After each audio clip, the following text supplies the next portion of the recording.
primera fase son 5 temas que vamos a desarrollar.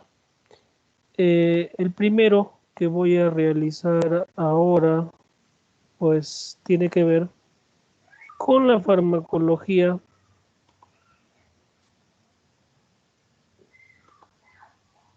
de las medicinas que sirven para bajar las grasas en el paciente que tiene alguna alteración de los lípidos en sangre, ¿no? De tal forma que pueda ser tratado eh, adecuadamente, lógicamente con un buen diagnóstico y poder mejorar su estado desde el punto de vista lipídico, ¿no? Entonces vamos a empezar con la clase para hoy. Como ustedes saben, y tiene mucha similitud a la farmacología 1, el curso consta de una parte teórica y de una parte práctica. ¿De acuerdo? El examen pues va a constar igualmente de la teoría y la práctica como lo hicimos en farmacología 1.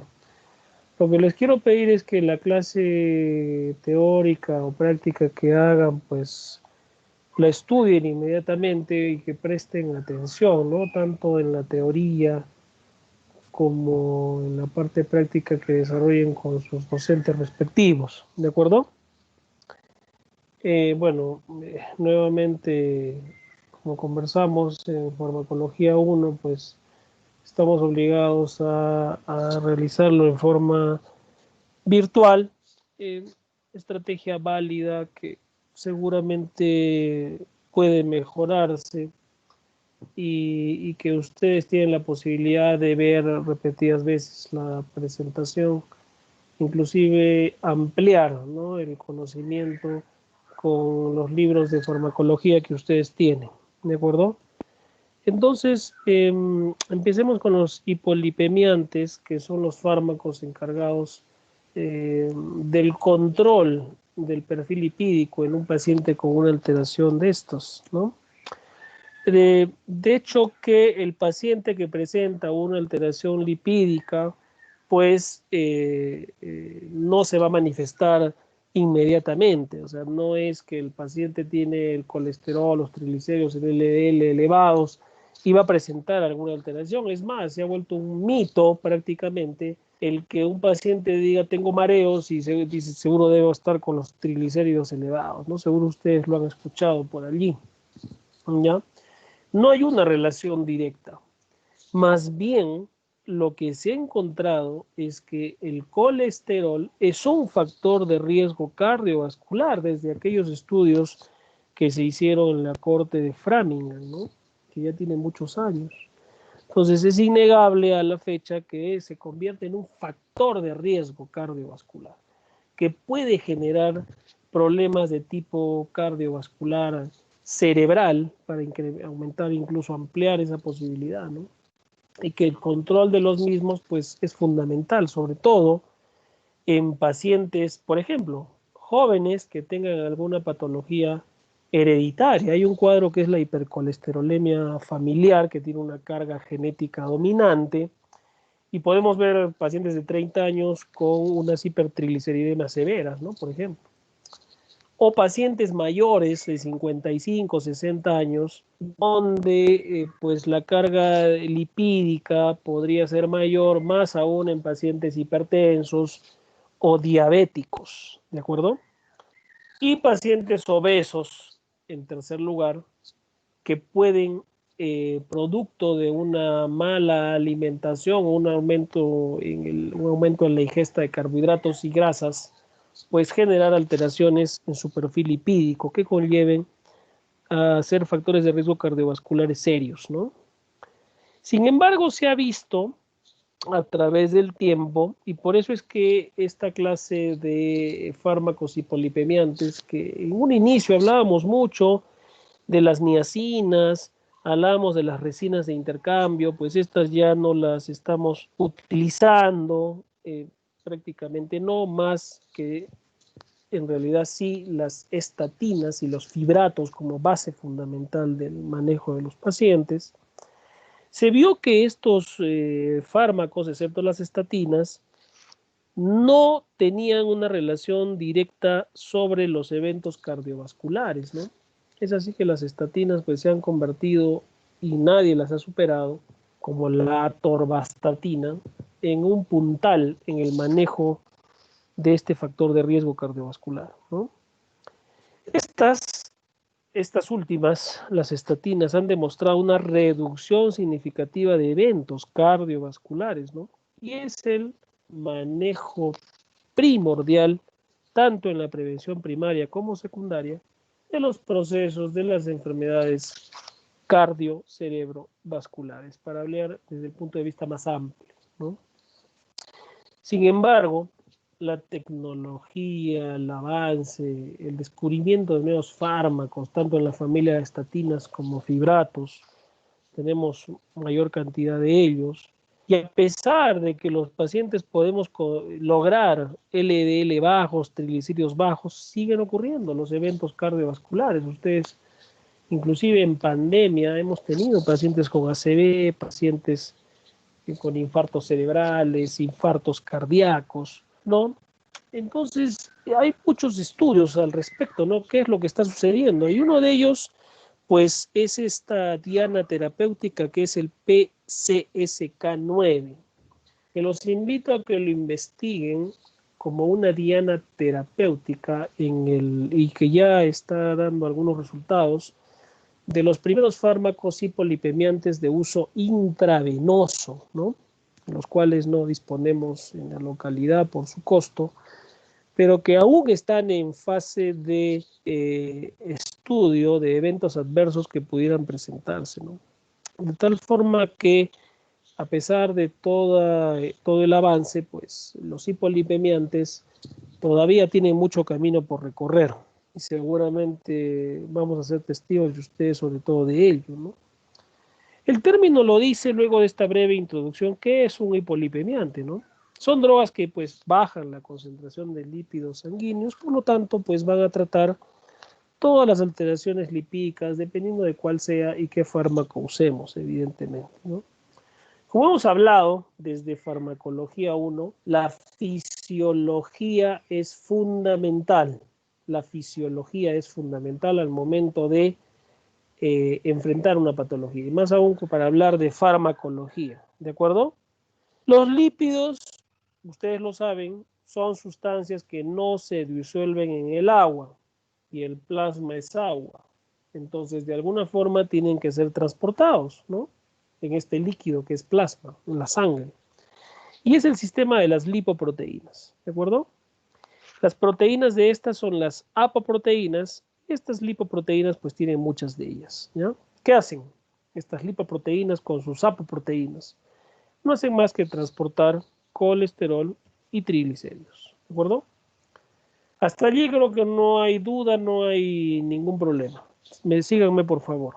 Hay 6 tipos de lipoproteínas dentro de las más importantes y que deben ser estudiadas. Vamos a entrar un poco a fisiología, pero me parece importante recordarlo, y ustedes esto ya lo saben, espero. Son los kilomicrones remanentes, los VLDL, que son las lipoproteínas de muy baja densidad, las de densidad intermedia IDL, los LDL de baja densidad, y los de alta densidad, los HDL, ¿de acuerdo? Miren, entonces, ¿cómo es que estas lipoproteínas que sirven de transporte para el colesterol a nivel plasmático, pues van a estar relacionadas directamente con la alteración que nosotros vamos a encontrar en un paciente con estas patologías, ¿de acuerdo? ¿Cuál es la fisiología? Yo les he hecho este resumen que ya tiene un tiempo, pero que les he podido describir allí todas las características tanto del transporte de lípidos exógeno, del transporte de lípidos endógeno, así como el transporte reverso de lípidos que se presenta en nuestro organismo. Su nombre lo dice, el transporte de lípidos exógeno, pues son aquellos que vienen desde la parte externa de nuestro organismo, es decir, que van a entrar con nuestros alimentos, ¿no? Los alimentos, por lo tanto, tienen colesterol y triglicéridos. Estos van a ser absorbidos a nivel del duodeno. Hay un transportador que se llama Niemann-Pick, permite absorber el colesterol y es una diana para un tratamiento especial poco utilizado en la actualidad, ¿no? De tal forma que el transporte de lípidos que provienen del exterior va a tener un recorrido muy particular que se los voy a dejar aquí para que ustedes lo lean bien y puedan ampliarlo y entender lo que vamos a hablar a continuación, ¿de acuerdo? Entonces, hay un transporte de lípidos exógeno, pero también hay un transporte de lípidos endógeno, que tiene que ver una vez que ya estos lípidos que ingresaron al organismo son metabolizados, ¿ya? Y esto se produce principalmente ¿en dónde? A nivel hepático, ¿de acuerdo? De tal forma que la cantidad de grasa y de carbohidrato, porque recuerden que en fisiología o en fisiopatología, el carbohidrato pues puede convertirse en grasa, ¿no? Y fíjense cómo a nivel hepático puede darse un transporte de lípidos para el ensamble de partículas principalmente VLDL, ¿no? De tal forma que el hígado va a fabricar y liberar VLDL a la sangre. Y esta posteriormente va a tener una serie de procesos y transformaciones en IDL, HDL y LDL, ¿no? Es así que en alguno de estos recorridos a nivel de nuestro organismo, tanto en el transporte exógeno de los lípidos como en el transporte endógeno, sobre todo a nivel de los tejidos extrahepáticos, pues se van a producir los depósitos de estos lípidos en forma patológica, ¿no? Y ustedes deben tener un concepto claro de fisiopatología en el ser humano, en nosotros, ¿no? El organismo va a tomar lo que necesita y lo que no necesita lo va a depositar.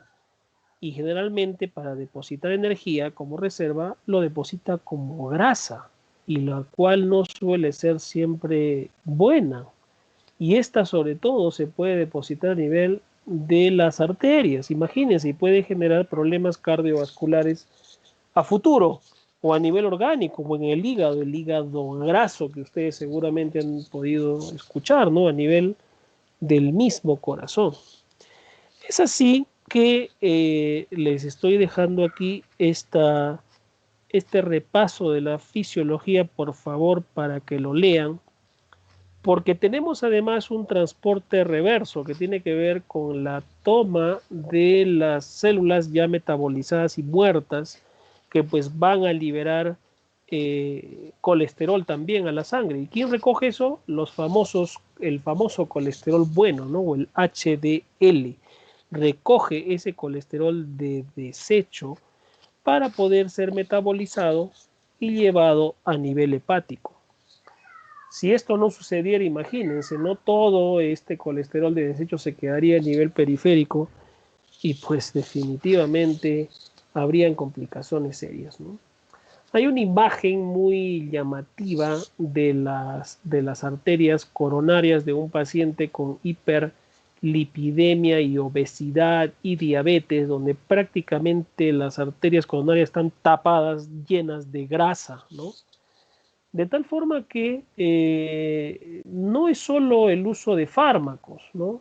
No es solo el uso de fármacos, porque podemos contar con los mejores fármacos del mundo, sino principalmente del cambio de estilo de vida, ¿de acuerdo?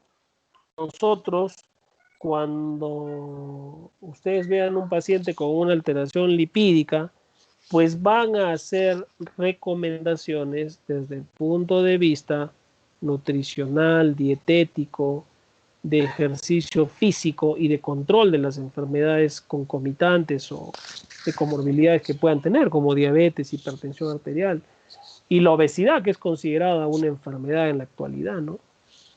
Pero bueno, ahora de repente no tanto, pero seguro si vamos a volver a abrir todo de nuevo, lo más probable es que los lugares, por ejemplo, para que se haga una idea, que tienen mayor concurrencia de gente en un centro comercial, ¿cuáles son? Son los patios de comidas, ¿no? ¿Y qué venden en los patios de comida? Comida saludable. No, pues es evidente.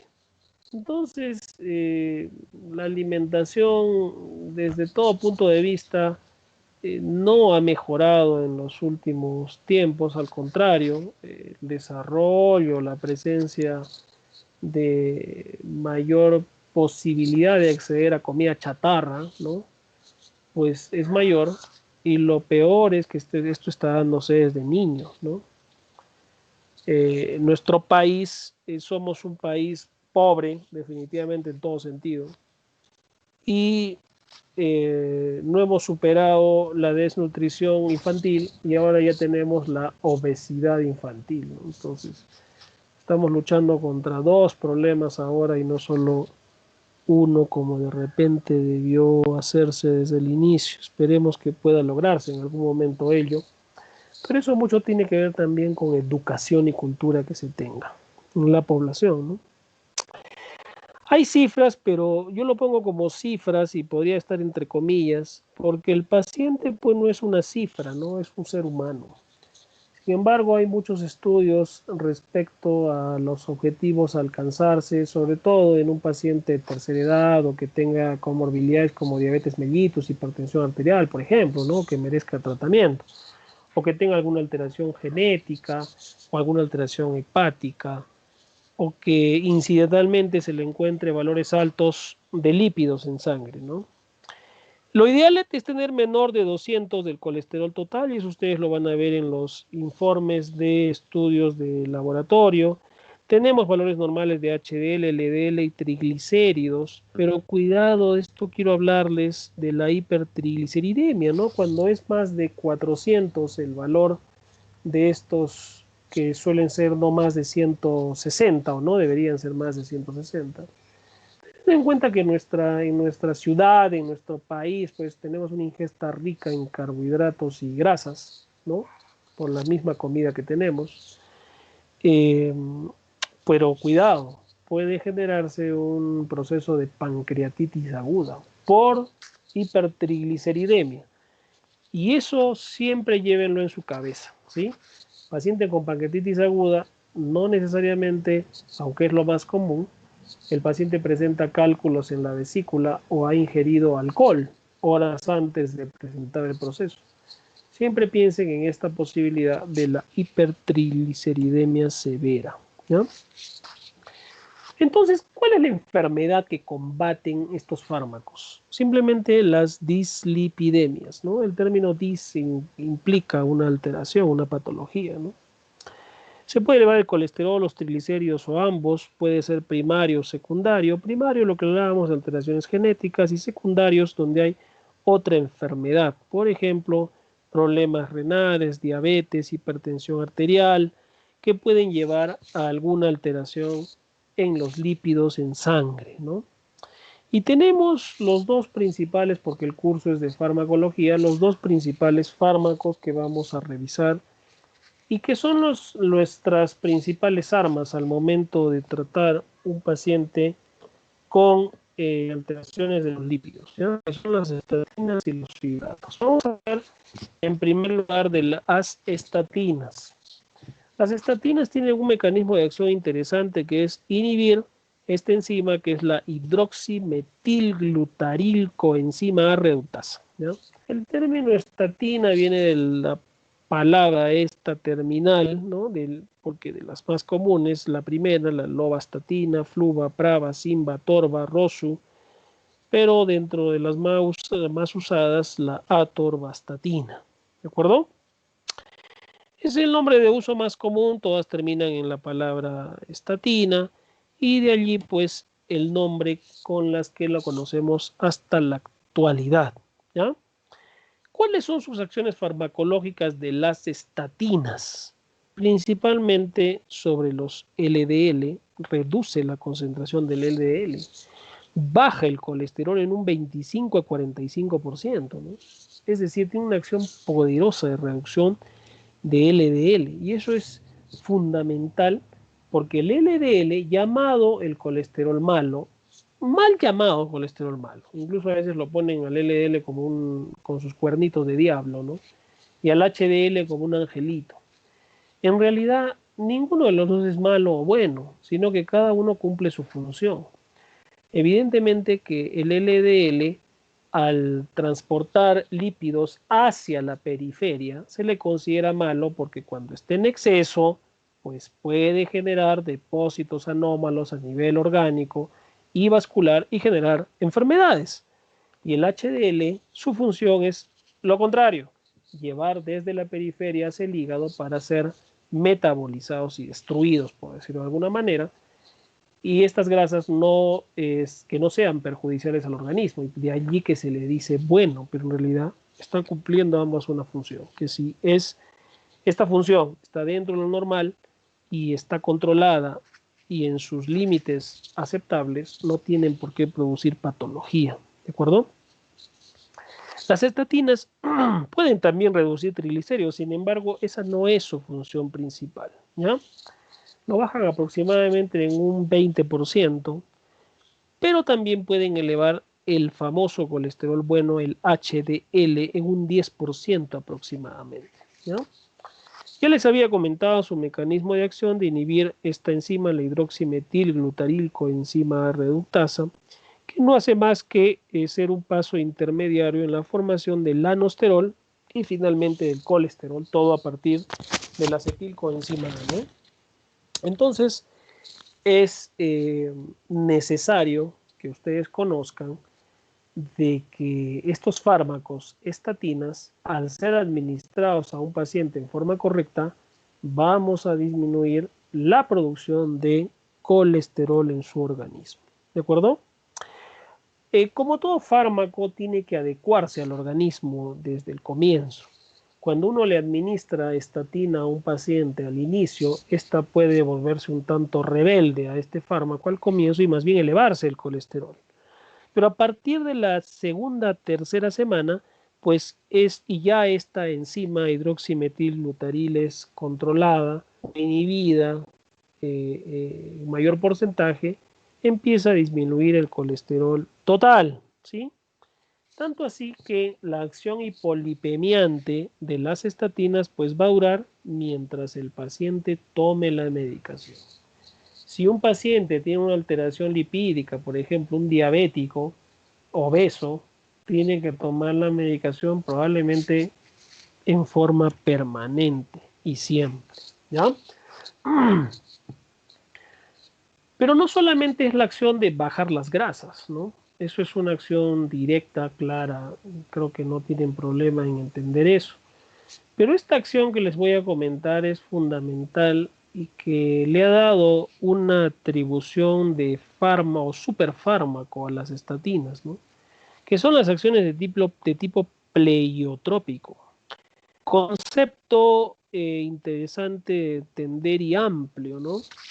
Porque se ha visto que existiría un efecto protector cardiovascular, tanto así que las estatinas tendrían un efecto o tienen un efecto antiinflamatorio a nivel de subendotelio.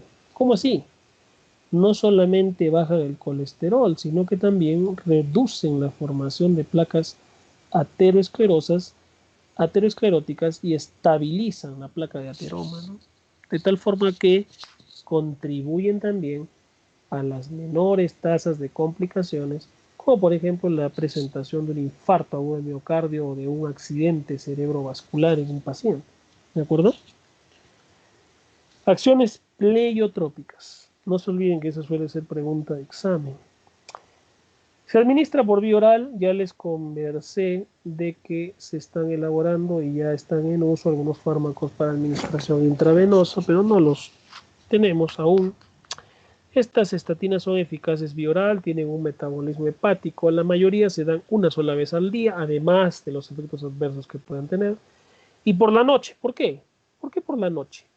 Es una pregunta también muy común. Cuando nosotros usamos estatinas le decimos al paciente 6, 7 de la noche que lo tome, porque se encontró que el metabolismo del colesterol se da más en esa hora del día. ¿Ok? Hay efectos adversos como gastritis, cefalea. Cuidado con este tercero, que es la hepatotoxicidad y daño muscular. Por eso nosotros, cuando vamos a empezar estatinas, pedimos un perfil de función, una prueba de función, pruebas de función hepática basales para poder controlarlas después con el uso de estos fármacos. ¿De acuerdo? Pueden elevarse las transaminasas al triple del valor basal a las 2 semanas de inicio de tratamiento, lo cual pues debe llevar a suspender la medicación. Puede haber daño muscular, pero esto es más raro, más común con los siguientes fármacos, que son los fibratos, ¿no? ¿Cuáles son las indicaciones de las cistatinas? Pues las dislipidemias, como las hipercolesterolemias principalmente, no frente a los triglicéridos, aunque dijimos que los puede disminuir hasta en un 10 a 30%, ¿no? Pero no es el fármaco, las estatinas de elección en los pacientes con hipertrigliceridemias puras, sino más bien son los siguientes, los fibratos. Como el curso es de farmacología y es el estudio del fármaco en sí, no vamos a hablar de dosis, tratamientos, esquemas de tratamiento. Eso es en terapéutica, ¿ok? Vamos a hablar entonces ahora de los fibratos. Tenemos muchos fármacos ahora, más de estos tres que están viendo, pero son los primeros que salieron, ¿no? Principalmente el gemfibrosilo. Ahora contamos con el ciprofibrato, fenofibrato, bezafibrato, fibratos que tienen una característica más moderna de ser para poder ser administrados una vez al día y con menos efectos adversos, pero también mayor costo, ¿no? Lo cual pues disminuye su atracción.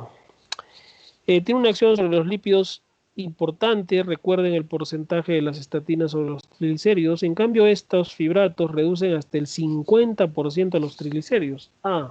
Entonces estos son para tratar las hipertrigliceridemias, ¿de acuerdo? El LDL en menor grado solo 10% y el HDL entre el 15 al 25% puede elevarlo, ¿no? ¿Qué hacen los fibratos? Estimulan la actividad de esta enzima de la lipoproteína lipasa, ¿de acuerdo? De la lipoproteína lipasa. ¿Quiénes cargan triglicéridos? Los LDL colesterol y los kilomicrones, ¿no? ¿Y por qué son malos los triglicéridos? Los pacientes que dicen, doctor, me han dicho que tengo triglicéridos, ¿no? Todos tenemos triglicéridos. El problema es cuando estos triglicéridos se elevan y generan o pueden generar complicaciones cardiovasculares, como hemos comentado. Los triglicéridos pueden producir aterosclerosis, ojo, y por eso problemas de tipo cardiovascular y pancreatitis aguda cuando la elevación es muy alta. Se le ha encontrado a estos fibratos una acción antitrombótica. Reducirían la agregación plaquetaria. De alguna forma, la formación de trombos estaría limitada, lo cual contribuye a el menor evento cardiovascular al momento de recibir estos fármacos, ¿no? Se administran por vía oral, tienen una eliminación renal. El gemfibrosilo, que es un fármaco todavía muy utilizado, el más barato, el primero que salió, de excreción a nivel renal. El resto se metaboliza en el hígado, duran 24 horas, también de administración nocturna, como lo habíamos dicho, ¿ya? ¿Para qué sirven entonces los fibratos? Tratamiento de las hipertrigliceridemias o en dislipidemias mixtas, porque vimos que un 10 a 15% también disminuye el LDL colesterol, pero su indicación principal es para las hipertrigliceridemias. ¿De acuerdo? Hay un fármaco dentro de los grupos hipolipemiantes que es el ezetimibe, ¿ya?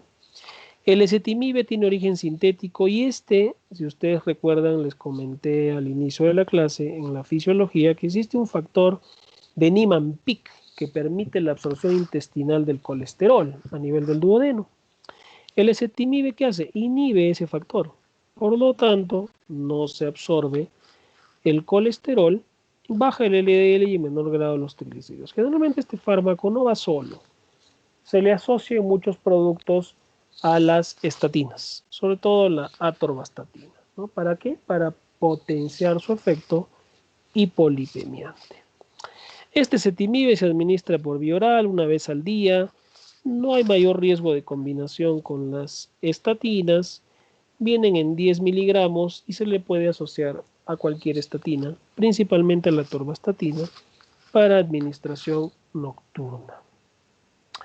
Entonces, como les dije, el curso es farmacología, tenemos que ver los diversos fármacos. En resumen, hemos estudiado las estatinas, los fibratos y el lecitinib. Las estatinas, básicamente para las hipercolesterolemias, inhibiendo la hidroximetilglutaril coenzima reductasa. Los fibratos, estimulando la acción del lipoproteína lipasa y de uso en las hipertrigliceridemias. Y el lecitinib, que me bloquea el factor de Niemann-Pick, bloqueando a su vez la absorción del colesterol LDL en el duodeno, contribuyendo entonces como potenciar el efecto hipolipemiante de las estatinas al ser combinado con ellas. Muy bien. Entonces, esta es la primera clase que quería decirles. Como ven, no es nada complicado, chicos. Ustedes en hipolipemiantes tienen que sacarse 20, ¿ya? Pueden ampliar el tema, hay mucha literatura al respecto, pero las preguntas voy a tomarlas de lo que hemos conversado, de lo que les he presentado hoy día. ¿Ok? Muy bien, entonces eso es lo que quería presentarles. Yo les voy a hacer la siguiente clase de antianginosos que tiene relación justamente a este tema por eventos cardiovasculares que pueden presentarse. Si tuvieran alguna duda de lo que hemos hablado y si no podemos dar por terminada la clase. Doctor, una pregunta del curso en sí. La próxima clase, ¿cuál sería entonces? De antianginosos.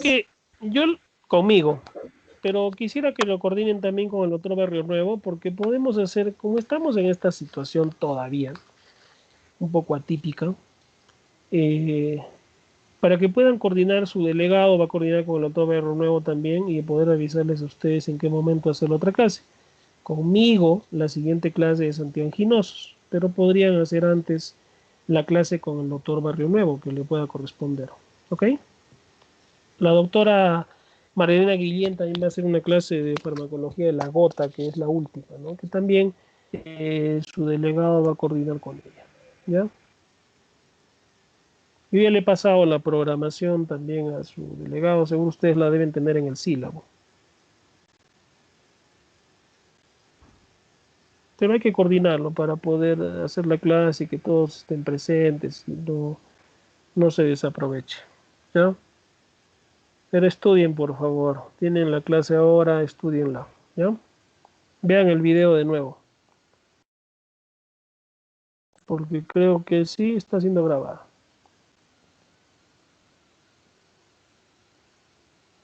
Muy bien, chicos, entonces los felicito por este inicio de semestre.